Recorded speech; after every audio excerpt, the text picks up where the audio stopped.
Bien, muy buenos días, hermanos. Abren sus Biblias, por favor, en Jeremías capítulo 44. Nosotros hemos venido estudiando el libro del profeta Jeremías ya por 52 domingos y hemos estado aprendiendo muchísimas verdades importantes. Una de las cosas que hemos aprendido de Jeremías es que el énfasis mayor del profeta es hablar sobre el juicio de Dios, sobre el castigo que viene sobre la nación, especialmente sobre Judá y sobre Jerusalén, por su maldad, por su obstinación, por su rebeldía frente a los designios de Dios. Nosotros en este momento histórico del capítulo 44 nos encontramos en Egipto. Algunos han sido muertos en Judá y Jerusalén, otros han sido llevados cautivos a Babilonia y otros pocos han querido ir a Egipto. Los que se fueron a Egipto se fueron no con el consentimiento de Dios, sino por una disposición propia de ellos, en contra de la voluntad de Dios. Están en Egipto y ellos piensan que van a tener paz y seguridad, pero la Biblia dice y el profeta Jeremías les ha advertido que les va a venir muerte y destrucción. Estamos ubicados en Egipto en este momento, en la frontera. El pueblo se ha ubicado allí y están supuestamente cómodos y pensando que todo les va a ir bien, porque están lejos de Nabucodonosor, lejos de las ruinas de Judá y Jerusalén, y ellos piensan, según su propio juicio, que allá están muy cómodos. El estilo de este capítulo es un estilo narrativo. Lo que va a hacer el profeta Jeremías es retomar la mayoría de los discursos que ha dado durante 40 años y va a elaborar un nuevo discurso, retomando partes de los anteriores para advertirles nuevamente todas las faltas que ellos han cometido por muchísimos años. Jeremías 44, yo quiero que vayan conmigo al versículo número 19.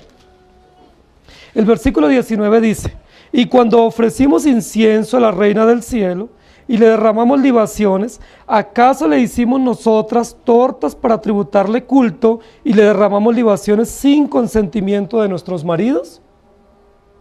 El capítulo número 44, como la mayoría de los capítulos del profeta Jeremías, usa preguntas para llamarnos a la reflexión.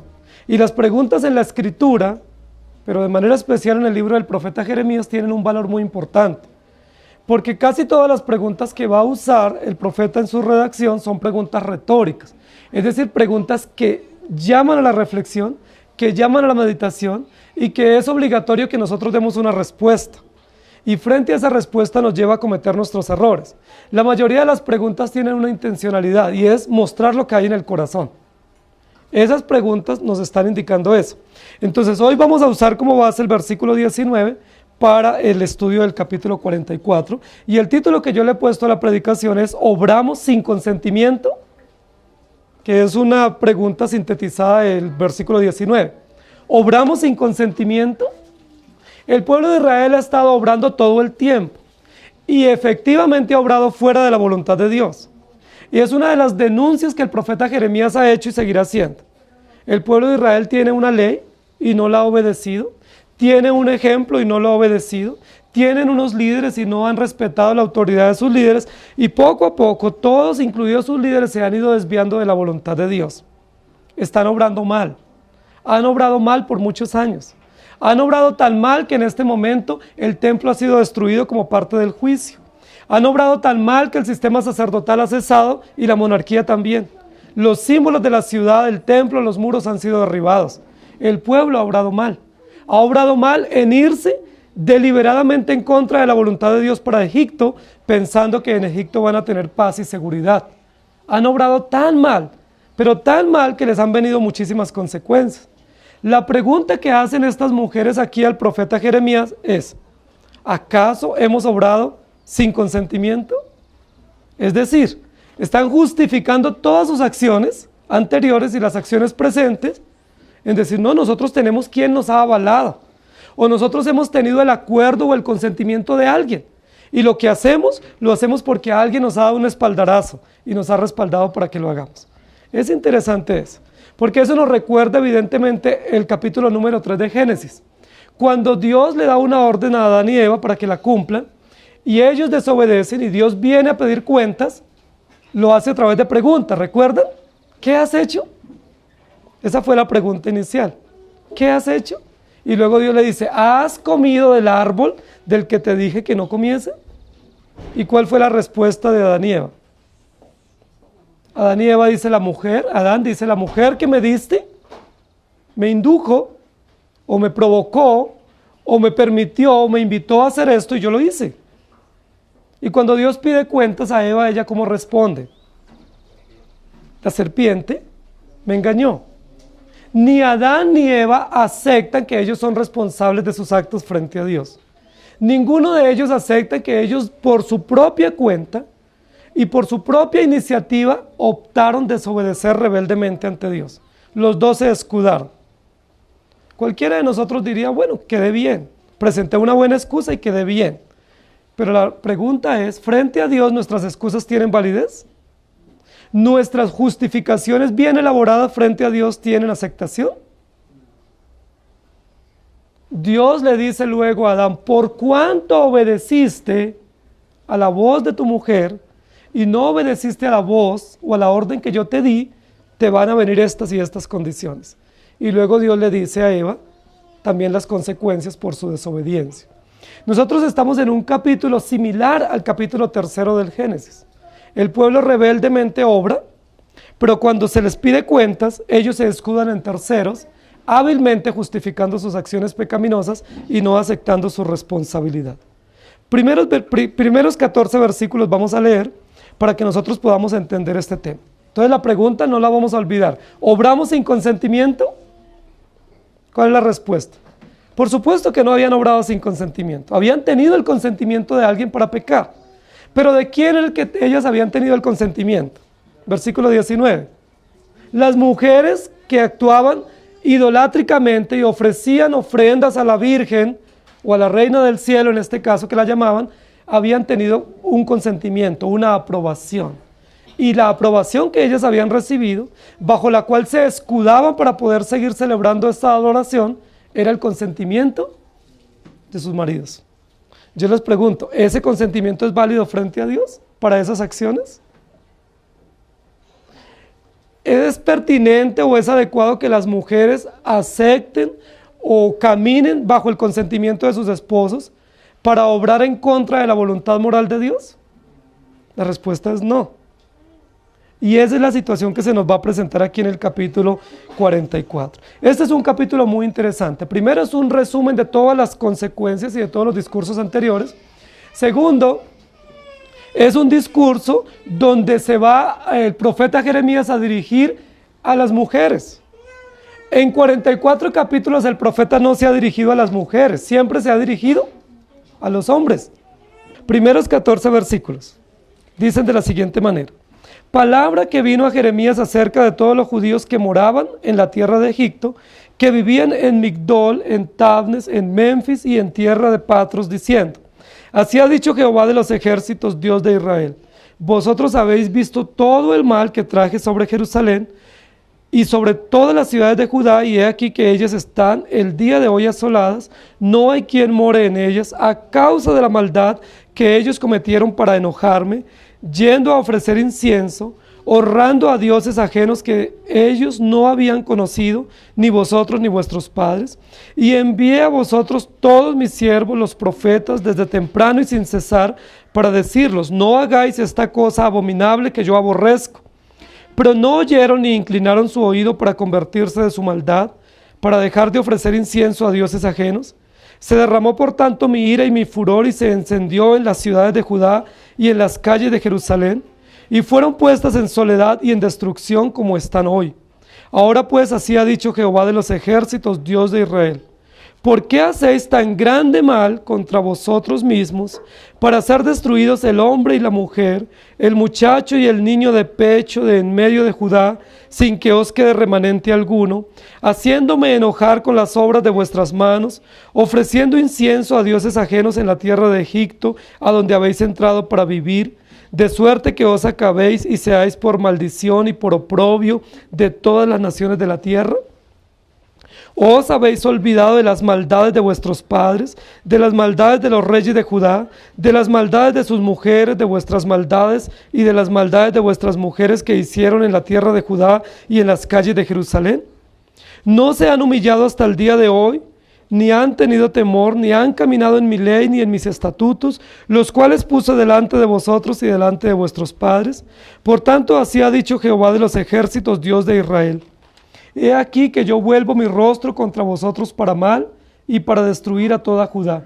Y tomaré el resto de Judá que volvieron sus rostros para ir a Egipto, para morar allí, y en tierra de Egipto serán todos consumidos. Caerán a espada y serán consumidos de hambre, a espada y de hambre morirán, desde el menor hasta el mayor, y serán objeto de execración, de espanto, de maldición y de oprobio. Pues castigaré a los que moran en tierra de Egipto como castigué a Jerusalén con espada, con hambre y con pestilencia, y del resto de los de Judá que entraron en la tierra de Egipto para habitar allí, no habrá quien escape ni quien quede vivo para volver a la tierra de Judá, para volver a la tierra de Judá, por volver a la cual suspiran ellos para habitar allí, porque no volverán sino algunos fugitivos. Los primeros 14 versículos, el profeta Jeremías va a presentar un discurso donde sintetiza todas las acciones del pueblo de Israel. No nos dice la Biblia cuál es la razón del discurso. En el capítulo 43 el profeta Jeremías da un discurso porque es consultado por Jonadab, ¿recuerda? Y él es consultado y le dicen, ¿qué está diciendo Dios para nosotros en este momento histórico? Entonces el profeta Jeremías da un discurso y les dice, les va a venir toda la maldad, Nabucodonosor va a venir desde Babilonia y va a invadirlos y va a haber todas las consecuencias sobre ustedes. En este capítulo 44, que probablemente han pasado algunos años desde el 43 hasta este capítulo, no nos dice la Biblia por qué Jeremías comienza a hablar. Si ustedes abren sus Biblias, el capítulo 44 dice palabra de Jehová que vino a Jeremías. Es decir, Jeremías comienza a hablar. ¿Por qué comienza a hablar Jeremías? ¿Quién lo invita o quién le da la oportunidad en tierra extranjera para dirigirse al pueblo? La Biblia no nos dice. Pero es muy probable, por la redacción y por el estilo que está usando Jeremías, que toda la comunidad de fugitivos que estaban allí en estas 5 ciudades que menciona el profeta en tierra de Egipto, están haciéndose una pregunta. Y la pregunta que probablemente se están haciendo y que no la están comunicando públicamente, sino que se hacen para sus adentros es, ¿por qué nos ha venido tanto mal? ¿Sí? ¿Por qué Dios nos destruyó nuestra ciudad? ¿Por qué nuestros muros fueron destruidos? ¿Por qué fuimos objeto de destrucción y hemos tenido que venir como fugitivos a Egipto? ¿Sí? Es muy probable la pregunta que se están haciendo. Generalmente esa es la pregunta que nosotros nos hacemos cuando hay situaciones difíciles y pasamos consecuencias. En medio de las consecuencias o un poco después de las consecuencias nos comenzamos a formular preguntas. Y las preguntas fue, pero ¿por qué tuvo que pasar todo esto? Si no hubiera pasado esto, nosotros no estuviéramos aquí. Estuviéramos en la tierra de Judá, viviendo tranquilamente y disfrutando de nuestra cultura, de nuestras familias y de nuestra ciudad. ¿Por qué nos ha pasado todo esto? Es probable que esa era la pregunta que rondaba en la mente de los fugitivos. Pero es probable también que esa era la pregunta de las tertulias que se hacían en las familias. Que en las familias se reunían y se preguntaban y decían, ¿por qué nos ha venido esto? ¿Por qué Dios nos destruyó la ciudad? ¿Por qué nos han venido estas consecuencias en Judá y en Jerusalén? ¿Por qué tuvimos que venirnos a Egipto si este no es nuestro país? ¿Por qué tuvimos que abandonar todas nuestras tradiciones? Es probable que esa es la pregunta que se están haciendo los fugitivos en este momento. Y ante esas preguntas, que muy probablemente no tienen respuesta para ellos, o sus respuestas no son honestas, porque ninguno de ellos dice, estamos aquí porque somos rebeldes y porque desobedecimos la ley de Dios, sino que dicen, no, estamos aquí porque Nabucodonosor es un rey poderoso, porque nos invadió, porque él con su ejército destruyó nuestros muros y tuvimos que venirnos para acá. Por una situación política y económica, por una situación de guerra, estamos aquí. Es probable que esa era la respuesta que los padres daban a sus hijos. Es probable que los hijos recibían esa información. Estamos aquí porque un rey vecino nos atacó y destruyó nuestras ciudades y nos tocó venirnos. Pero yo les pregunto, ¿esa era la razón real por la cual ellos estaban en Egipto? ¿Esa era la situación real por la cual ellos habían tenido que salir de su ciudad e irse como fugitivos a otro país? Nosotros sabemos que no. Nosotros que hemos estudiado todo este libro durante muchos domingos, sabemos que hay razones de fondo que no tienen nada que ver con asuntos políticos, ni económicos, ni militares, y mucho menos con situaciones naturales de devastación. Hay situaciones de fondo por las cuales estos fugitivos están allá. Y las situaciones de fondo tienen que ver con la desobediencia del pueblo, con la rebeldía del pueblo, y con el posterior juicio de Dios para una nación rebelde. Que ellos están allá no porque Nabucodonosor los haya invadido, están allá porque ellos se han portado terriblemente mal, han despreciado permanentemente la ley de Dios y como consecuencia Dios ha derramado su ira sobre la nación y las manifestaciones notorias de la ira tienen que ver con la destrucción de la ciudad y con la destrucción de los símbolos judíos. El versículo 3 dice la Biblia, en boca del profeta Jeremías, todos los cargos que él tiene contra la nación. Pero dice que una de las cosas que el pueblo hizo, y que lo hizo conscientemente, fue que hicieron cosas provocadoras contra Dios para enojar a Dios. Es decir, comenzaron a actuar en contra de las normas que Dios les había dado con una sola intención. ¿Cuál fue esa intención? Provocar a Dios, enojar a Dios, incitar a Dios contra ellos. Es decir, Dios nos da una norma y nosotros hacemos lo contrario. ¿Ustedes han visto que a veces nuestros hijos hacen eso? Nosotros les decimos no vayas y ellos ¿qué hacen? Ellos se van.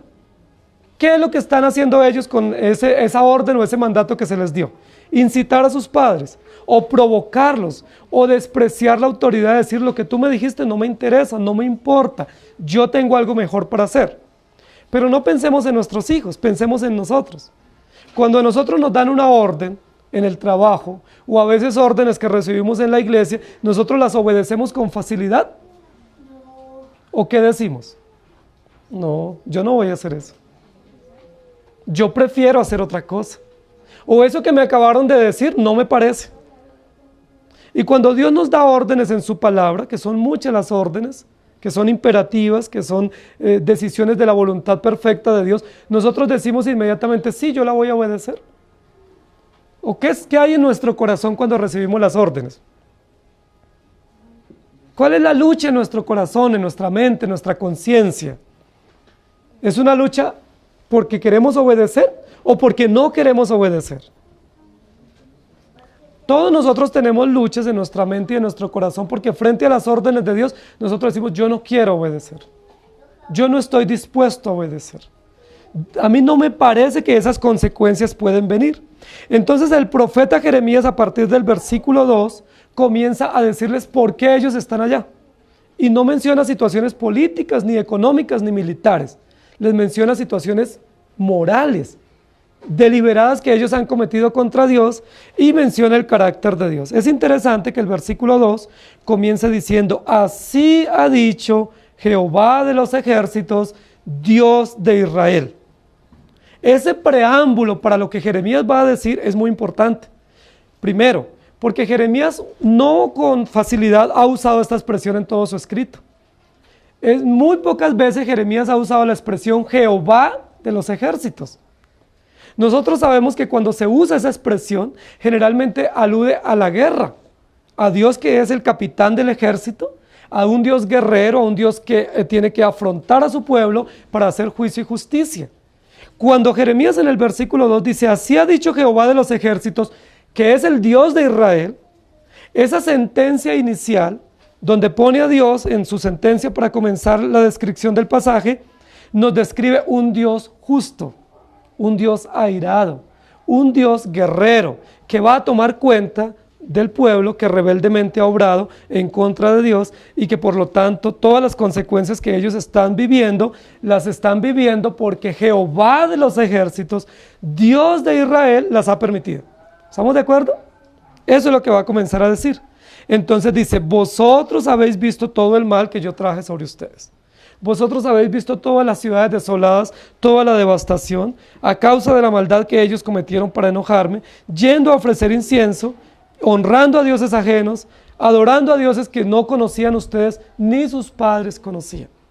Aquí es muy importante lo que Jeremías va a comenzar a describir.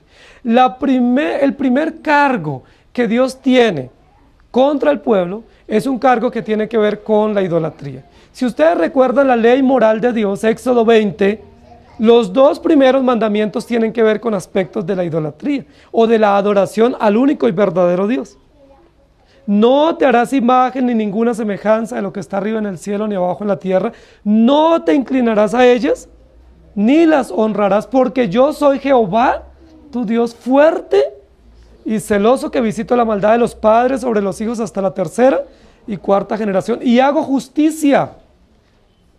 ¿Recuerdan? Eso es lo que comienza a describir Jeremías en primera instancia. El primer pecado público que ellos habían cometido, el primer acto deliberado que habían cometido es directamente contra el nombre y contra el ser de Dios. Porque debiendo adorarle correctamente, le están adorando incorrectamente a través de ídolos, a través de imágenes que son aborrecibles y abominables ante Dios. Y el profeta Jeremías va a añadir un dato más a la descripción de este cargo pecaminoso, y es: estos dioses ustedes nunca los conocieron, es decir, no les pertenecen. Son dioses prestados de las naciones paganas, son dioses importados de naciones paganas, y son dioses que ni ustedes ni sus padres conocieron. Es decir, no hacen parte de la tradición de adoración del pueblo de Israel. No hacen parte de la forma como se debe adorar a Dios correctamente. Es una abominación para con Dios. Es algo aborrecible ante Dios adorar ídolos. Versículo 5.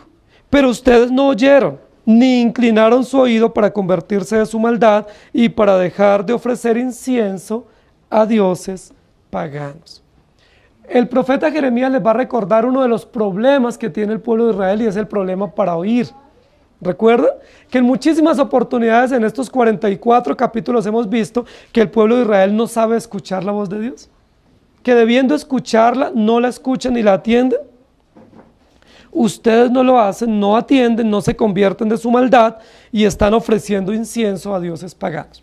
El incienso es una ofrenda que Dios estableció para ser dada como un medio de adoración a Él. ¿Recuerdan que en el templo Dios determinó que todos los sacerdotes debían ofrecer incienso a Dios? Que debían quemar incienso como adoración al Dios verdadero. Pero Dios nunca determinó que ese mismo incienso debiera ofrecerse a dioses paganos. Como consecuencia de su idolatría que viene, versículo 6, o que está viniendo para el pueblo: se derramó por tanto mi ira y mi furor, y se encendió en las ciudades de Judá y en las calles, y vino toda esta desolación. Dios le está respondiendo al pueblo a una pregunta que ellos probablemente están teniendo. ¿Por qué nos está viniendo este mal si nosotros nos hemos portado bien? Dios les está diciendo: no, les está viniendo porque ustedes son idólatras y porque ustedes están adorando y pervirtiendo toda la adoración para seguir a dioses paganos, y por lo tanto la ira de Dios se derramó. ¿Cuánto tiempo hacía que el pueblo de Israel estaba advertido de que si seguían en sus prácticas paganas venía la ira de Dios sobre ellos? ¿Cuánto tiempo llevaban los profetas anunciando esto? ¿Cuánto tiempo algunos reyes estaban advirtiendo eso, y algunos sacerdotes? Que si ellos seguían en su idolatría venía la destrucción. ¿Recuerdan que hemos dicho que aproximadamente unos 700 años se les había advertido? Muchísimas generaciones habían pasado y se les estaba advirtiendo: la ira de Dios se va a derramar por la idolatría de ustedes, porque ustedes, en lugar de adorar a Dios como se determinó, han tomado dioses paganos, ídolos, y se inclinan ante ellos. El versículo 7: así ha dicho Jehová de los ejércitos. Nuevamente se usa la misma expresión para hablar de que Dios es guerrero, que Dios es justo, que Dios viene combativamente para enfrentar a su propio pueblo y para hacer justicia por la maldad de ellos. Una pregunta interesante: ¿por qué hacéis tan grande mal contra vosotros mismos para ser destruidos? Es una pregunta muy interesante que hace el profeta. El mal que ustedes están haciendo, lo están haciendo contra Dios. Pero en últimas, ¿quiénes sufren las consecuencias? El mismo pueblo. Entonces ya Dios no se va a dirigir de la manera como se dirigió a través del profeta en capítulos anteriores. En un capítulo anterior el profeta Jeremías les dijo: ¿por qué hacéis semejante mal contra Dios? ¿Recuerdan? Y el pueblo no tuvo respuesta. El profeta Jeremías va a hacer una variación en la presentación de esta pregunta, ahora inspirado por el Espíritu, y la variación que hace es: ¿por qué hacéis semejante mal contra vosotros? Es decir, puesto de otra manera, si a ustedes no les importa el honor de Dios, si ustedes no respetan los designios de Dios, si no les interesa cumplir su voluntad y someterse a sus designios, si les parece poco menospreciar su voluntad y pasar por alto sus designios, entonces piensen en ustedes. Porque todo lo que ustedes y yo hagamos mal contra Dios vamos a cosechar las consecuencias. Es decir, el mal que es contra Dios también es un mal contra nosotros. Todo lo que nosotros obremos en contra de la ley de Dios, no vamos a obrar mal y nos va a ir bien. ¿Recuerdan lo que dijeron en el capítulo pasado? Nosotros hacemos mal y recibimos bien. O obramos bien y recibimos mal. La ley bíblica, la ley establecida por Dios es, si obramos mal contra Dios, ese mal, ¿para quién viene? Para mí. Es decir, nosotros cosechamos las consecuencias de nuestra rebeldía o de nuestra desobediencia. Por eso la pregunta del versículo 27 es una pregunta interesante para llamar a la reflexión del pueblo. Y es: ¿por qué ustedes han hecho tan grande mal contra vosotros mismos? Para que ustedes mismos sean destruidos, ustedes, sus mujeres, sus muchachos, sus niños, aquellos que están lactando, para que sean destruidos y solo quede un remanente. ¿Por qué han hecho tan mal si están sufriendo las consecuencias? Y esa debiera ser una buena pregunta de reflexión. Lo que está diciendo el profeta Jeremías es: si a ustedes no les importa el honor de Dios, y si ustedes están en función de ustedes mismos, despreciando y desconociendo el carácter de Dios, pues piensen un poco en ustedes también. Porque todo el mal que ustedes hacen contra Dios se les viene. Y en última no logran su cometido. No logran el objetivo que tienen, sino que cosechan abundantes consecuencias de dolor y de muerte. Recuerden que los profetas les habían dicho que iba a venir juicio y destrucción sobre Jerusalén. Los profetas verdaderos. Yo les pregunto, ¿había venido juicio y destrucción sobre Judá y Jerusalén? ¿Había habido suficiente mal y dolor y angustia en Judá y Jerusalén? La Biblia dice que hubo un sitio de 1 año y medio en la ciudad, y durante ese 1 año y medio de la ciudad sitiada, el pueblo se estaba muriendo de hambre. La Biblia registra que muchísimas personas estaban muriéndose de hambre por ese sitio. Nadie podía entrar ni salir, se acabaron las provisiones y el abastecimiento que tenían de alimento y el pueblo comenzó a padecer hambre. ¿Recuerdan qué dice la Biblia que tuvieron que hacer en momentos de hambre?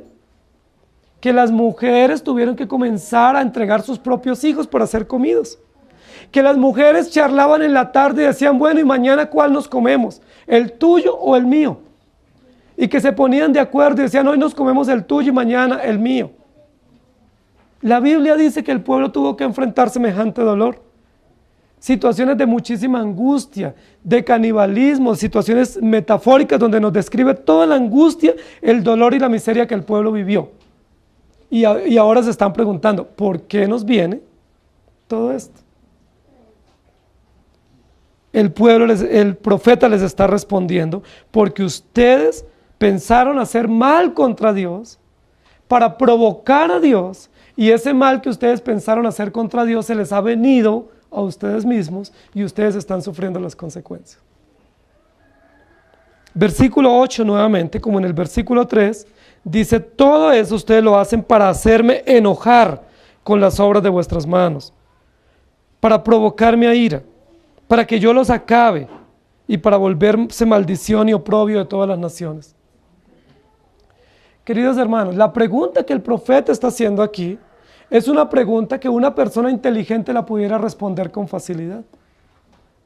Sin embargo, el pueblo ha caído a tal nivel de rebeldía, de obstinación, de maldad, de provocación contra Dios, que ellos todavía piensan que han obrado bien y Dios los está tratando mal.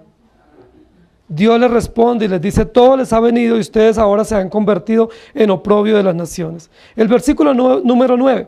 ¿Os habéis olvidado de las maldades de vuestros padres? Y es casi una remembranza a la sentencia de Éxodo 20, que Dios visita la maldad de los padres sobre los hijos hasta la 3ª y 4ª generación. ¿Se han olvidado ustedes todo el mal que han hecho sus padres? ¿Se han olvidado el mal que han hecho todos los reyes de Judá? ¿Se han olvidado el mal de sus mujeres? Vuestras propias maldades y las de sus mujeres que hicieron en la tierra de Judá y en la tierra de Jerusalén. Lo que está haciendo aquí el profeta Jeremías es poner frente a ellos todas las obras maldadosas, deliberadas que ellos han cometido contra Dios, para que no les quede duda que las consecuencias que están cosechando no son consecuencias gratuitas, sino que son consecuencias naturales del juicio de Dios por la maldad que ellos han cometido. El versículo número 10, ¿se han olvidado de todas las maldades? Ustedes y yo podemos pensar que nuestros padres y nuestros antepasados obraron bien frente a Dios.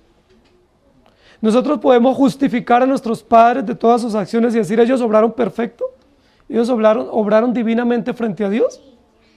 ¿O tenemos que reconocer que nuestros padres y nuestros antepasados han obrado mal frente a la ley de Dios?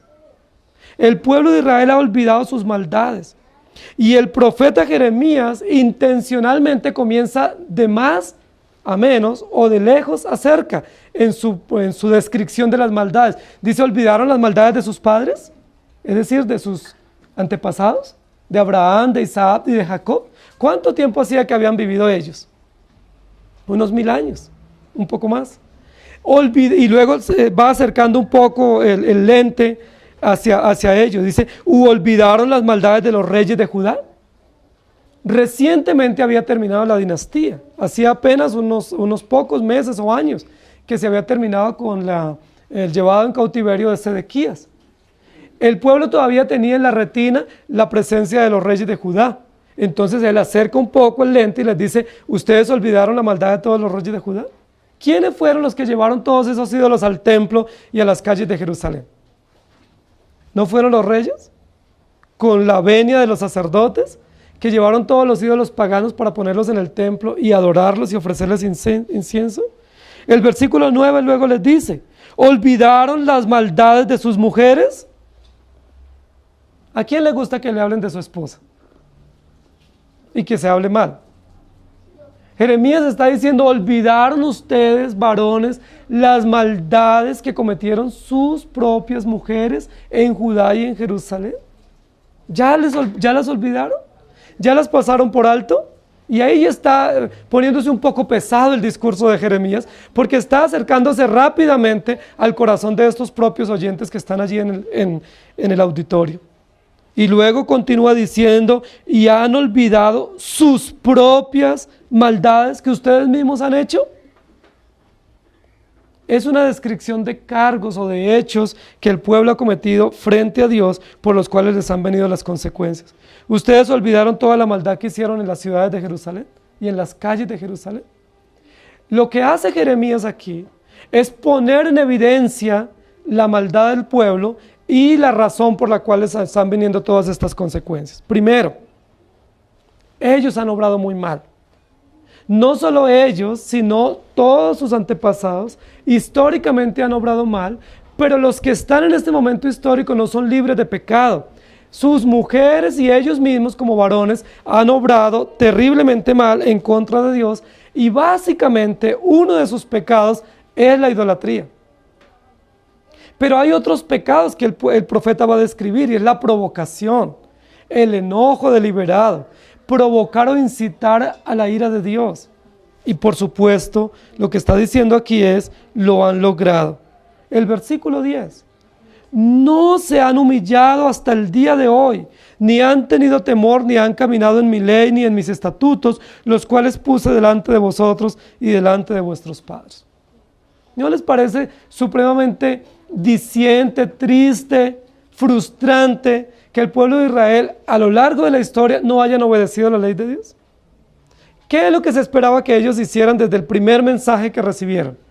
Versículo 10, que se hubieran humillado delante de Dios, que hubieran tenido temor, que hubieran caminado en la ley de Dios y en sus estatutos. No lo han hecho. Año tras año, época tras época, rey tras rey, no lo han hecho, no se han humillado, no han tenido temor, no han caminado en sus estatutos, ni ellos, ni sus padres.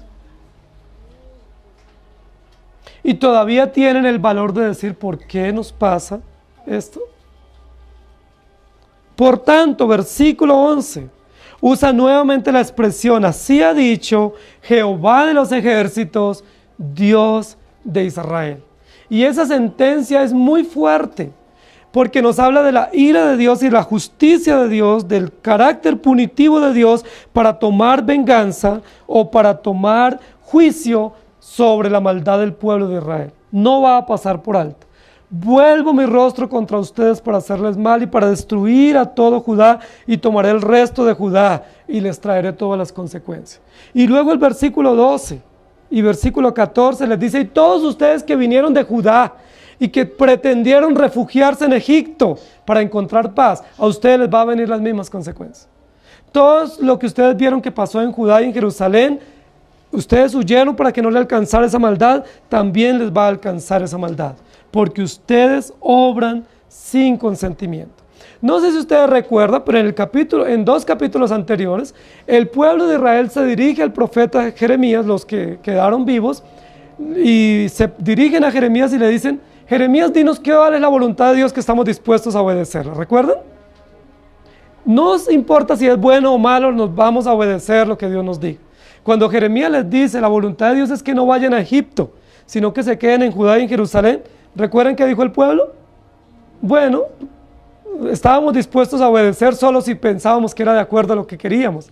Pero como no está de acuerdo a lo que queremos, nos vamos siempre para Egipto. Y se fueron en contra de la voluntad de Dios, que había sido pública por boca del profeta Jeremías, y Dios les está tomando cuenta sobre esto. Yo quiero que ustedes me acompañen al versículo 15 al 19. En la primera parte lo que está diciendo el profeta es: ustedes están siendo destruidos y van a ser destruidos porque ustedes obran sin consentimiento. Y como obran sin consentimiento, viene la ira de Dios para traer destrucción sobre ustedes. Versículos 15 al 19. Entonces todos los que sabían que sus mujeres habían ofrecido incienso a dioses ajenos, y todas las mujeres que estaban presentes, una gran concurrencia, y todo el pueblo que habitaba en tierra de Egipto, en Patros, respondieron a Jeremías diciendo: las palabras que nos has hablado en nombre de Jehová, no las oiremos de ti, sino que ciertamente pondremos por obra toda palabra que ha salido de nuestra boca, para ofrecer incienso a la Reina del cielo, derramándole libaciones, como hemos hecho nosotros y nuestros padres, nuestros reyes y nuestros príncipes en las ciudades de Judá y en las plazas de Jerusalén, y tuvimos abundancia de pan y estuvimos alegres y no tuvimos mal alguno. Mas desde que dejamos de ofrecer incienso a la Reina del cielo y de derramarle libaciones, nos falta todo, y a espada y de hambre somos consumidos. Y cuando ofrecimos incienso a la Reina del cielo y le derramamos libaciones, ¿acaso le hicimos nosotras tortas para tributarle culto y le derramamos libaciones sin consentimiento de nuestros maridos? Esa segunda parte es la defensa del pueblo frente a Jeremías y frente a Dios. Jeremías habla para dar sentencia y para decir: las consecuencias y los cargos son estos. Y estas son las consecuencias que ustedes están teniendo. ¿Es justo Dios al traer consecuencias de castigo y de destrucción sobre una nación rebelde? ¿Es natural y es oportuno que Dios derrame su ira sobre una nación beligerante, obstinada y maldadosa? ¿Estamos de acuerdo, sí o no? ¿Por qué ahora el pueblo reacciona en contra de Dios y de Jeremías nuevamente? Versículo 10, en lugar de humillarse, es la última oportunidad que tienen. Ya no en territorio nacional, sino en el extranjero. Están como fugitivos, como refugiados. Hay una amenaza celestial, y es que Nabucodonosor los va a alcanzar donde estén y los va a matar. Jeremías aún les da un nuevo discurso, pero no obran de acuerdo al versículo número 10. Ni se humillan, ni tienen temor, sino que se reúnen todos, sacan pecho. ¿Y quiénes son los primeros que reaccionan? Los hombres. ¿Por qué los hombres reaccionan de esa manera frente a esta denuncia que Jeremías públicamente les ha hecho? ¿Qué esperaríamos nosotros de los varones de esta comunidad fugitiva? Que se humillaran, que tuvieran temor y que dijeran: hemos obrado mal, pedimos perdón, hemos obrado con rebeldía, hemos permitido que nuestras esposas eleven un culto idolátrico y no hemos detenido eso. Pero ¿qué es lo que hacen? Versículo número 15. Entonces todos los que sabían que sus mujeres habían participado de este culto idolátrico a la Reina del cielo, ¿qué hicieron? Se vinieron ante Jeremías y de frente, de manera desafiante, de manera obstinada, de manera varonil, pero no con el carácter del varón cristiano, fueron y le dijeron: ¿eso es lo que usted nos dice? ¿Para eso nos reunió? ¿Eso es lo que nos iba a decir? ¿Que somos malos y que hemos obrado mal? ¿Y meterse con nuestras esposas y decir que ellas han obrado mal? Bueno, pues lo que es con mi esposa es conmigo, entonces no te oiremos. No vamos a oír todo lo que usted dice. Versículo 16. La palabra que nos has hablado en nombre de Jehová, no la oiremos de ti. El pueblo de Israel en muchas oportunidades había dicho y había demostrado que no iba a escuchar la voz de Dios. ¿Recuerdan cómo lo habían demostrado?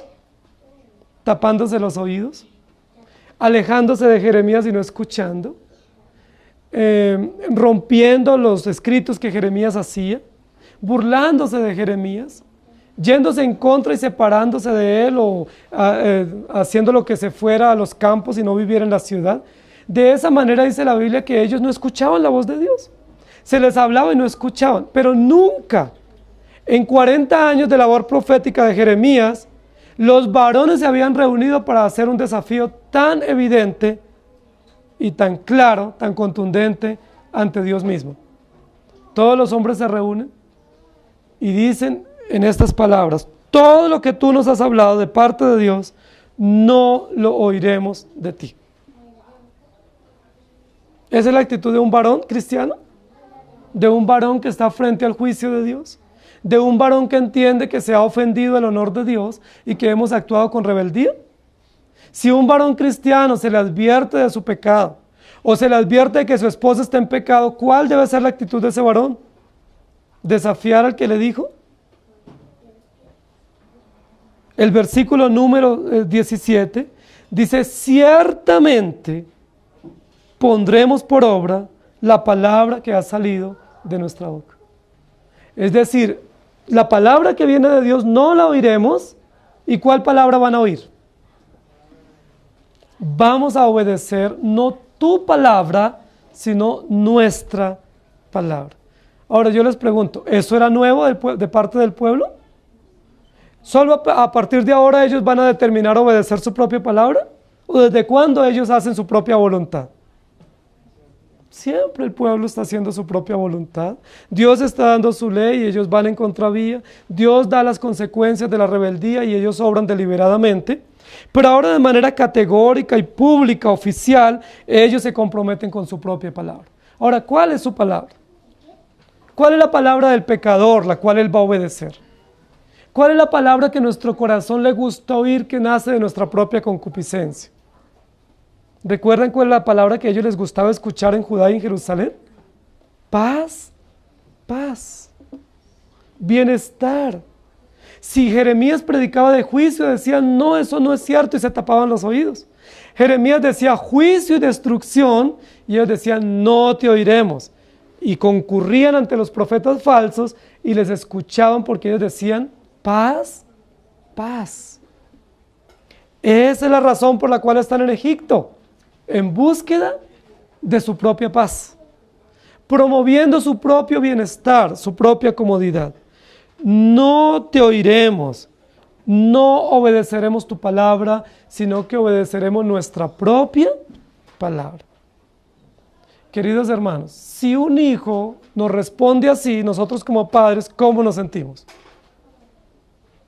Si ante una orden o un deber o un principio que se le da a un hijo, él actúa así o responde así: yo no te voy a obedecer, olvídese que voy a hacer lo que usted me está diciendo, voy a hacer lo que a mí se me antoje. ¿Cómo nos sentimos nosotros como padres? ¿O qué pensamos nosotros como padres? ¿Ustedes se alegran de que sus hijos reaccionen así? ¿Ustedes se ponen felices y satisfechos cuando sus hijos dicen: no voy a obedecerte y voy a hacer lo que yo quiero? ¿Cómo nos sentimos? ¿Tristes? ¿Dolidos? ¿Frustrados?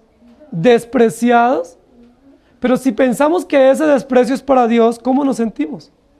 Con mucho más dolor, porque sabemos que nuestros hijos van a acarrear para sí mismos las consecuencias de sus actos deliberados y de sus rebeldías. Y luego sigue diciendo el versículo 17, ¿cuál es la propia palabra de ellos? Es decir, ¿cuál es nuestro discurso? ¿Qué es lo que nosotros vamos a obedecer en oposición a lo que Dios nos dice? ¿Y qué es lo que van a obedecer? Versículo 17. Seguiremos ofreciéndole culto a esas diosas paganas. Seguiremos ofreciéndole tortas y libaciones y sahumerios a esas diosas paganas. ¿Y saben por qué lo vamos a hacer? Primero, porque nos gusta y lo queremos hacer, y ese es nuestro problema. Y segundo, porque nos va bien. Cada vez que hacemos esto, nos va bien. Y cuando hemos intentado dejar esa adoración a esa diosa pagana femenina, nos va mal. Jeremías, nosotros queremos que nos vaya bien. Y nosotros ya sabemos cuál es la fórmula para que nos vaya bien.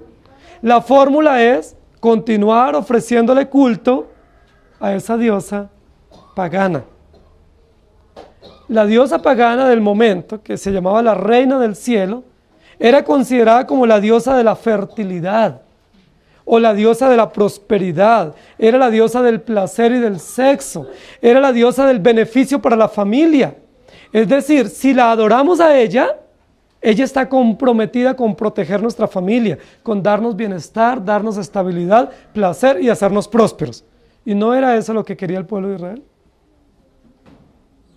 El pueblo de Israel no estaba interesado en obedecer a Dios. El pueblo de Israel estaba interesado en que les fuera bien. Y si uno está interesado en que le vaya bien, pues lo mejor es no estar aquí. Porque a uno le va mucho mejor en otros lugares. Uno consigue plata más fácil en otros lugares. Uno disfruta de mucho más placer en otros lugares que aquí. Uno tiene mucha más comodidad y no tiene rienda, no tiene marcos de contención aquí en el mundo. La Biblia dice que el que se deleita en el mundo tiene muchos placeres y logra con creces los antojos de su corazón. Pero tiene que verse con el juicio de Dios. El versículo número 17. Nosotros seguiremos, como hemos hecho nosotros y nuestros padres y nuestros reyes y nuestros príncipes en las ciudades de Judá, en las plazas de Jerusalén. Y el final del versículo 17, y tuvimos abundancia de pan. Hermanos, ¿eso es cierto? ¿El pueblo de Israel tuvo abundancia de pan en los últimos años en Judá y en Jerusalén? ¿Luego no se estaban muriendo de hambre? ¿Por qué ellos dicen eso? ¿Es cierto que cuando ellos ofrecían estos actos de idolatría a esta diosa pagana, a ellos les estaba yendo bien? Dice, y estuvimos alegres. ¿De verdad vivían alegres en Judá y en Jerusalén? Y no fuimos consumidos y no tuvimos mal alguno. No nos dolía una muela cuando vivíamos allá. Hacíamos lo que queríamos y nos iba sabroso. Hermanos, ¿eso es cierto? ¿O no será que los judíos en este momento están usando el mismo discurso que usaron cuando estaban en el desierto y se refirieron a Moisés, que era mejor no estar en el desierto y estar en Egipto? ¿Que les iba mejor en Egipto? Que ya tenían carne y vegetales y variedad de alimentos y que les iba muy bien cuando eran esclavos. Es usando el mismo argumento. ¿Saben qué es lo que ellos están haciendo? Justificándose. No están aceptando su responsabilidad moral y espiritual ante Dios. Lo que ellos están diciendo es lo que hacemos, lo queremos seguir haciendo y nos va bien. Entonces, pues lo queremos justificar y lo hacemos. La habilidad que el pueblo tiene para justificarse no tiene precedentes. Y nos va bien, ¿sí? Pragmatismo puro, sincretismo puro, mezclemos de todo y lo que funcione, pues sigámoslo haciendo. Y no vamos a escuchar la voz de Dios. Nos va bien, nadie nos molesta, no nos vino mal, vivimos alegres con esto. Hermanos, nunca el pueblo de Israel en los últimos años había tenido un periodo de aflicción tan grande como el que tuvo en ese periodo. Habían sido cautivos todas las tribus del norte por Siria y Asiria. Las tribus del sur habían sido cautivas en 2 y 3 oportunidades por Nabucodonosor. Había habido degollamiento, enjuiciamientos, torturas, hambre, sitios, muerte, espada, persecución, pestilencia. En los últimos 10, 12 años el pueblo de Israel había afrontado eso. ¿Cómo es posible que ahora ellos frente a Dios dicen, vamos a seguir haciendo esto porque nos va bien? ¿Eso es cierto? No es lo mismo que dice el pecador cuando en su pecado dice, todo lo que yo hago lo disfruto.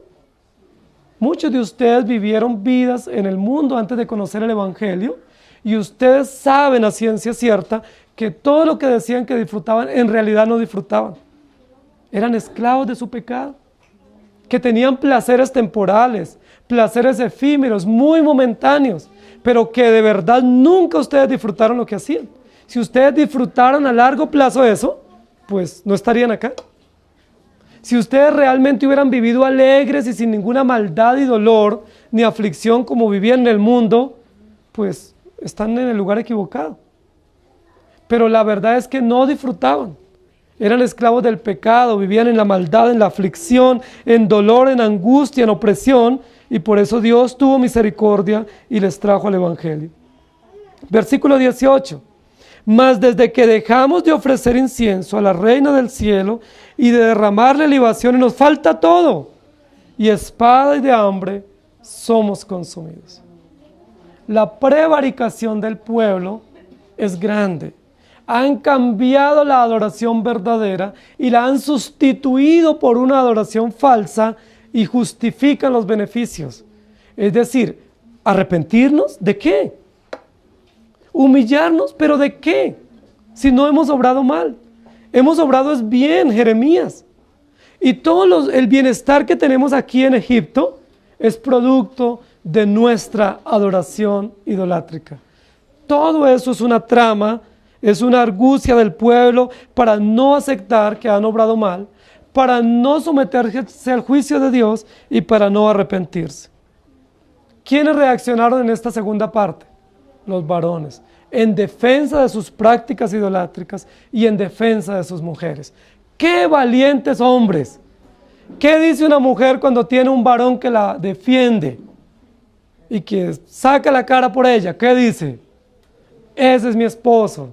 Si él me defiende, él se levantó y me defendió. Y realmente Jeremías se encuentra ante un bloque de resistencia mayoritaria de varones para defender a sus mujeres. ¿En qué les defienden? En sus errores, en sus pecados. Y vamos al versículo número 19. Mas desde que dejamos de ofrecer incienso, versículo 19, y cuando ofrecimos incienso a la Reina del Cielo y le derramamos libaciones, ¿acaso le hicimos nosotras? ¿Quiénes están hablando ahora? Por supuesto que los varones les dieron muy buen ánimo para ellas reaccionar. Por supuesto que esta intervención de los varones empoderó a las mujeres para ellas reaccionar y para ahora enfrentar de manera desafiante al profeta Jeremías. Y no solo al profeta Jeremías, sino a Dios. ¿Cómo enfrentan las mujeres al profeta Jeremías? ¿Acaso todo lo que nosotros hacemos, esas deliciosas tortas, esos preparativos que hacemos en casa, cómo preparamos nuestros hornos y tenemos recetas novedosas cada vez para preparar estos alimentos que los consumimos en familia, ¿acaso los hemos hecho sin el consentimiento de nuestros maridos? ¿Qué es lo que están haciendo las mujeres? Hábilmente se unen también en la intervención de los varones, hábilmente esconden su responsabilidad moral y espiritual frente a Dios. ¿Y cómo se justifican? ¿Cuál es el escudo de ellas para seguir haciendo lo que vienen haciendo? Nuestros maridos nos han consentido. Es decir, ellos no nos han estorbado en estas prácticas. Cuando nosotros dijimos que queríamos hacer una tortica para la Reina del Cielo, porque estábamos muy agradecidos por sus beneficios, ¿qué hicieron los esposos de estas mujeres? No dijeron nada.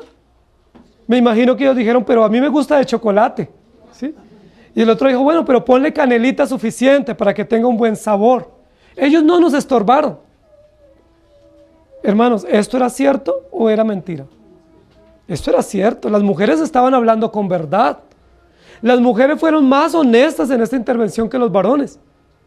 Porque las mujeres dijeron, nosotros sí hemos hecho esto.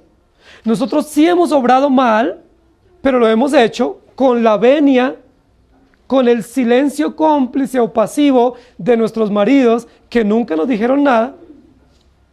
Y como nunca dijeron nada los varones, ¿qué hicieron las mujeres? Pues seguían haciendo tortas y seguían celebrando y seguían haciendo esta adoración abominable ante Dios, porque era una adoración que la hacían en familia. ¿Qué es lo que están denunciando las mujeres de estos varones? Realmente las mujeres no están defendiendo a sus varones en este caso.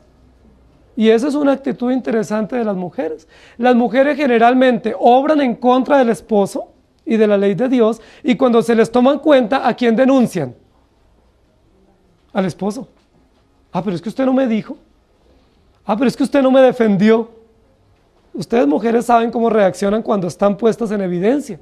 Y muchas veces en lugar de decir, si yo lo hice y yo obré mal, ¿qué dicen? Ah, pero mi esposo me estaba viendo y no me dijo nada. O mi esposo yo le conté y él no me estorbó.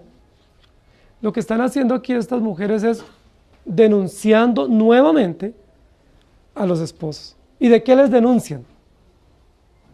De que fueron pasivos, de que no asumieron su autoridad como varones, de que ellos cedieron la adoración y la responsabilidad sacerdotal que tenían en la casa. ¿Y a quién se la cedieron? A la esposa.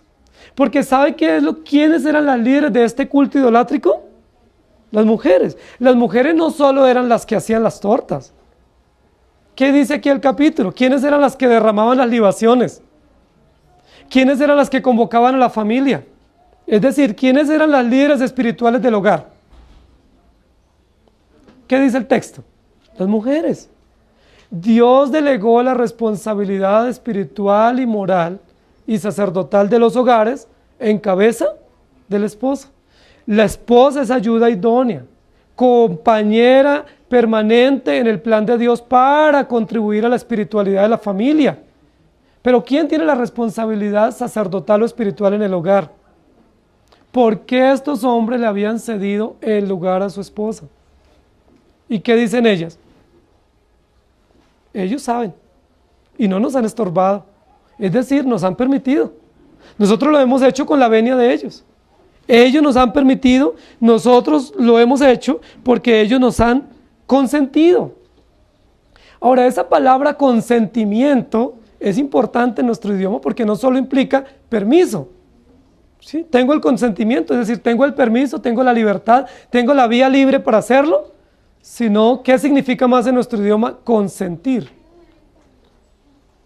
Es aprobar, está bien, es ánimo, lo estás haciendo bien, yo te animo, te doy todo mi consentimiento para que lo hagas. Entonces, hay varios errores del pueblo de Israel aquí. Primero, han cambiado la adoración verdadera por una adoración falsa. ¿Estamos de acuerdo? Pero segundo, se ha cambiado el orden, porque quien debe ejercer la autoridad espiritual en el hogar y la autoridad del hogar es el varón. Pero ¿qué habían hecho los hombres de Judá y Jerusalén en este momento? ¿A quién le habían cedido? A las mujeres. Tanto así que las mujeres van y se reúnen con el profeta y le dicen, lo hemos hecho, sí, lo seguiremos haciendo también porque tenemos el consentimiento de nuestra esposa. ¿A ustedes les parece una buena respuesta? ¿Qué se esperaría de mujeres que comprenden que están obrando mal y que están suplantando la autoridad del esposo por su pasividad o por el silencio de ellos o por la razón que sea? ¿Qué se esperaría de las mujeres? Que se arrepintieran, que dijeran, hasta aquí vamos a hacer esto, de ahora en adelante no vamos a hacerlo, porque comprendemos que hemos obrado mal y comprendemos que hemos tenido sí consentimiento, pero no el consentimiento de Dios. Dios no nos consiente, no nos aprueba, no legitima lo que estamos haciendo y nosotros hemos obedecido a nuestro propio interés o a nuestra propia voluntad. Entonces, hasta aquí vamos a hacer esto, de ahora en adelante, querido profeta, no vamos a seguir adorando este ídolo, más bien vamos a permitir que nuestros esposos nos lideren en la adoración correcta. Ahora, ¿no les parece a ustedes interesante que el liderazgo de las mujeres a nivel sacerdotal o espiritual en la familia esté asociado con una diosa femenina? ¿No les parece muy casual que las mujeres no solamente toman la autoridad en el hogar, sino que una vez la toman, ¿cómo la legitiman en términos litúrgicos o en términos de adoración? No adorando una divinidad varonil, sino una diosa femenina. ¿Y esa diosa femenina qué autoridad les da? Pues la autoridad de liderar en los hogares. Porque si ella es mi diosa, ¿sí? Ella es mi reina madre, como le llamaban, es la reina madre, es la reina que me permite a mí reinar. Pues ¿quién va a terminar ese culto? ¿Sí? Ese culto falso las mujeres no querían cederlo, porque no solamente era adorar una diosa pagana, sino que esa diosa pagana legitimaba el gobierno y la adoración que ellas ejercían en el hogar. Y es lo mismo que sucede en nuestros países. En nuestros países sabemos que el tema de la adoración a estas diosas paganas es muy grande, pero eso no es fortuito o no está disociado de lo que eso significa en el hogar. Porque las mujeres que rinden adoración a esa diosa pagana, a esa reina madre, pues si ella es la reina del cielo, entonces ¿quién es la reina del hogar? Si ella reina en el cielo y reina en mi corazón, entonces ¿quién debe reinar en la casa? ¿El rey o la reina? La reina, ¿o no? Es por sentido lógico. Eso hacía el pueblo de Israel y por eso es denunciado. La adoración a una diosa femenina es tan antiguo como el pecado. Los babilonios, los egipcios, los asirios, los cananeos, todos, absolutamente todos han tenido una diosa femenina. Dios nos presenta la adoración verdadera a través del Dios verdadero. Jehová de los ejércitos, Dios de Israel, el único Dios verdadero y quien debe ser adorado. Pero ¿qué hace el pueblo pecaminoso? A la par de ese Dios verdadero, constituyen o erigen una adoración pagana femenina y le rinden mayor culto. Es tan interesante que la adoración a esa diosa pagana que nosotros tenemos hoy, que están celebrando justo en este momento, ¿cómo aparece ella cómo es representada? Con un hijo muy pequeño en sus brazos, indefenso, ¿sí? Y ese hijo es el Salvador. Si ese hijo que es el Salvador lo representan como siendo un bebé indefenso, necesitado de los cuidados de una madre, ¿qué es lo que están diciendo? ¿Quién es más importante para cuidar, para proteger, para velar por el bienestar? ¿El hijo que representa al Salvador a una madre? ¿O la madre reina sobre ese Salvador y lo gobierna y lo protege y lo cuida? No es una representación no ingenua, es una representación inteligente para mostrarnos que esa madre reina. Y reina y se le debe adorar. Por eso aquí en este capítulo se menciona en varias oportunidades a las mujeres y a los hijos, y aún a los hijos de pecho. Porque esas feminidades o diosas femeninas paganas eran representadas de igual manera, con hijos en sus brazos, para demostrar el amor materno, el cuidado abnegado y todo lo indefenso de ese niño, a pesar de que ese niño represente el Salvador. Si estos hombres y estas mujeres se negaban a la adoración de la reina del cielo, ¿a qué más tenían que ceder? Las mujeres, a ser las reinas de la casa y las gobernantes de la casa.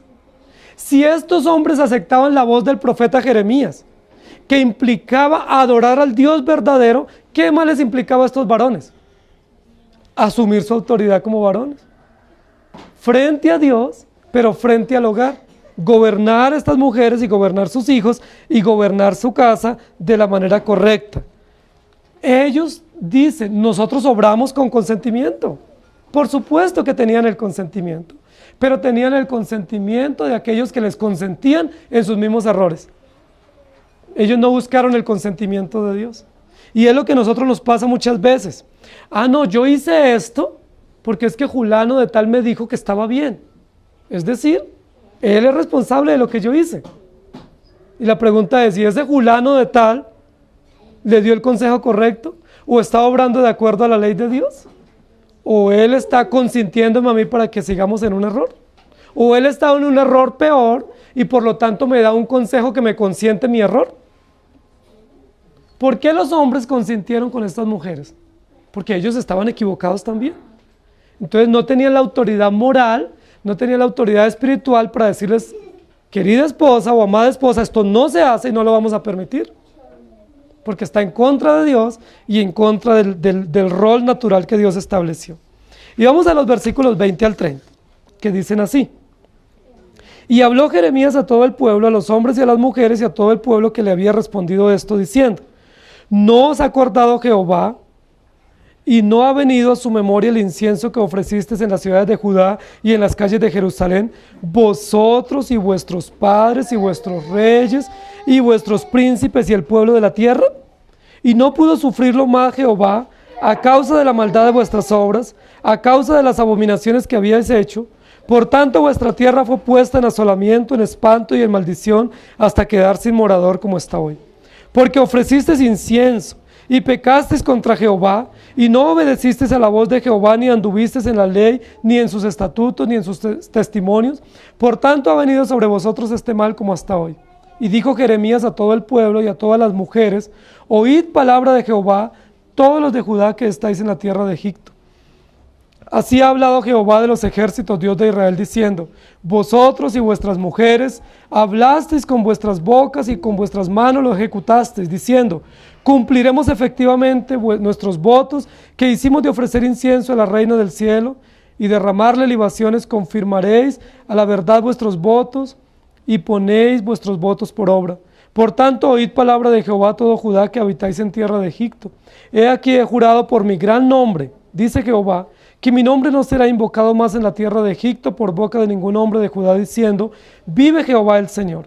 He aquí que yo velo sobre ellos para mal y no para bien, y todos los hombres de Judá que están en la tierra de Egipto serán consumidos a espada y de hambre hasta que perezcan del todo. Y los que escapen de la espada volverán a la tierra de Egipto, a la tierra de Judá, pocos hombres. Sabrá pues todo el resto de Judá que ha entrado en Egipto a morar allí la palabra de quién ha de permanecer, si la mía o la suya. Y esto tendréis por señal, dice Jehová, que en este lugar os castigo, para que sepáis que de cierto permanecerán mis palabras para mal para vosotros. Así ha dicho Jehová. He aquí que yo entrego a Faraón, Ofra, rey de Egipto, en mano de sus enemigos y en mano de los que buscan su vida, así como entregué a Sedequías, rey de Judá, en mano de Nabucodonosor, rey de Judá, su enemigo que buscaba su vida. El pueblo de Israel en el capítulo anterior, los 2 capítulos anteriores, había dicho: vamos a obedecer los votos que hemos hecho ante Dios. Vamos a obedecer unos votos. Pero ¿cuáles eran los votos que ellos habían hecho? Ellos realmente no habían hecho votos basados en la ley de Dios o fundamentados en la verdad eterna de Dios, sino que sus votos habían sido puestos sobre la base de su propio bienestar o su propio razonamiento, o como dice la Escritura, sobre la base de su propia concupiscencia. ¿Cuál fue el fundamento? ¿Cuáles fueron los principios que les llevaron a ellos a determinar unos votos solemnes frente a Dios? ¿Fue la Escritura? ¿La ley moral? ¿O sus propios intereses egoístas, su propio afán de bienestar y su propia comodidad? Claramente nos muestra la Escritura que la razón de los votos de ellos no fue el honor de Dios, sino su propio bienestar. ¿Y saben qué hace el profeta Jeremías? El profeta Jeremías tiene un enfrentamiento al final de este capítulo similar al que tuvo el profeta Elías con los falsos profetas de Baal. ¿Recuerdan? Que fue un enfrentamiento cuando ellos dicen: bueno, vamos a ver quién responde, si el Dios de usted o el Dios nuestro. Y los profetas de Baal dijeron: nosotros estamos seguros que nuestro Dios es más poderoso. Y hay todo un desafío, un reto, ¿cierto? Con un sacrificio. Y Elías dice: el que responda con fuego, ese es el Dios verdadero. Y recuerdan cómo terminó el enfrentamiento, ¿cierto? ¿Quién ganó en ese enfrentamiento? ¿Quién se sabía que iba a ganar? ¿Quién tiene la victoria asegurada en cualquier enfrentamiento desafiante que nosotros por nuestros pecados causamos? ¿Nosotros o Dios? En esta parte del capítulo, el profeta Jeremías está diciéndoles lo mismo. Muy bien, ustedes tienen la razón. Ustedes sí han obedecido, pero han obedecido su palabra. Ustedes sí han tenido el consentimiento, pero no el de Dios, sino el de sus propios maridos, el de sus propias conciencias pecaminosas. Ustedes sí han logrado lo que ustedes han querido, intentar huir de la ira de Dios y por lo menos en este momento tener un poco de bienestar. ¿Listo? Muy bien, vamos a ver quién prevalece, si la voz de Dios o la voz de ustedes. Vamos a ver quién prevalece, si lo que Dios ha dicho a través mío o lo que ustedes han dicho. Vamos a ver hasta dónde les dura el desafío y la rebeldía que ustedes han causado. Y luego les recuerda los votos que han hecho en los capítulos anteriores. El profeta Jeremías les va a decir, ustedes hicieron voto solemne delante de Dios y delante de mí como profeta de obedecer la voz de Dios. ¿La han obedecido? No, no la han obedecido, nunca han querido obedecerla, nunca han estado dispuestos a obedecerla. Esa es la verdad. Por lo tanto, esta es la señal. Y la señal es castigo, destrucción y muerte. La pregunta es, ¿habían obrado ellos con consentimiento? ¿El pueblo de Israel siempre obró con consentimiento? Claro que sí. ¿Pero obraron con consentimiento de sus reyes malos? ¿Obraron con consentimiento de sus profetas falsos? ¿Obraron con consentimiento de hombres que no asumieron su responsabilidad en el hogar? Sí tenían consentimiento, pero consentimiento de los otros que cometían las mismas faltas. Pero nunca ellos obraron con consentimiento de Dios. Yo les pregunto, cuando nosotros obramos, queridos hermanos, ¿obramos con cuál consentimiento? ¿Obramos con el consentimiento de nuestra propia conciencia pecaminosa?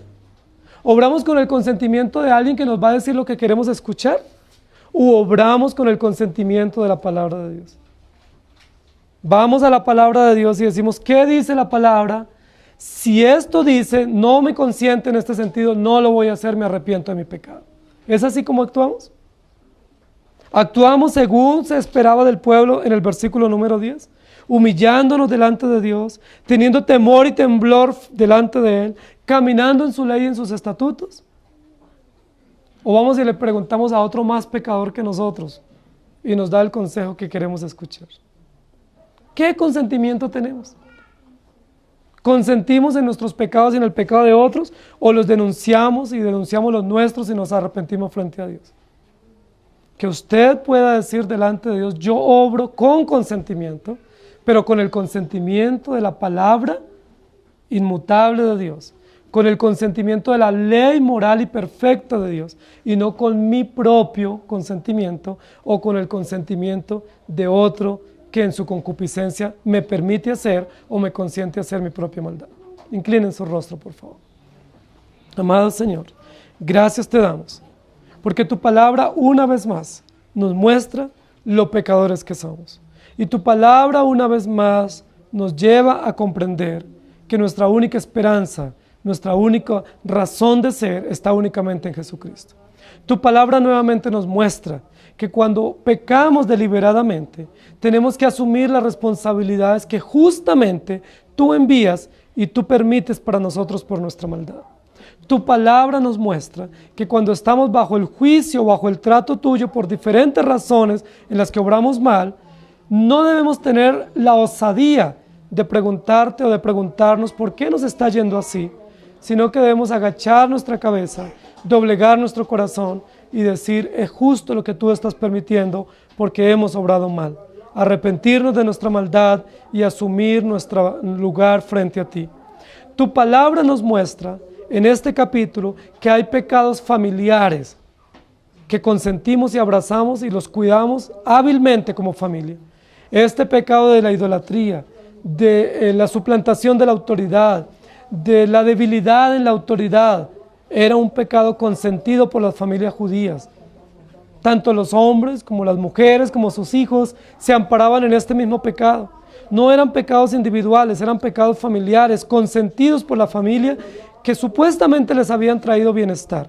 Pero gracias por mostrarnos que nosotros como familia podemos tener pecados también, que abrazamos y cuidamos tan hábilmente, pero que tenemos que sufrir las consecuencias. Ayúdanos a arrepentirnos, nosotros no podemos hacerlo.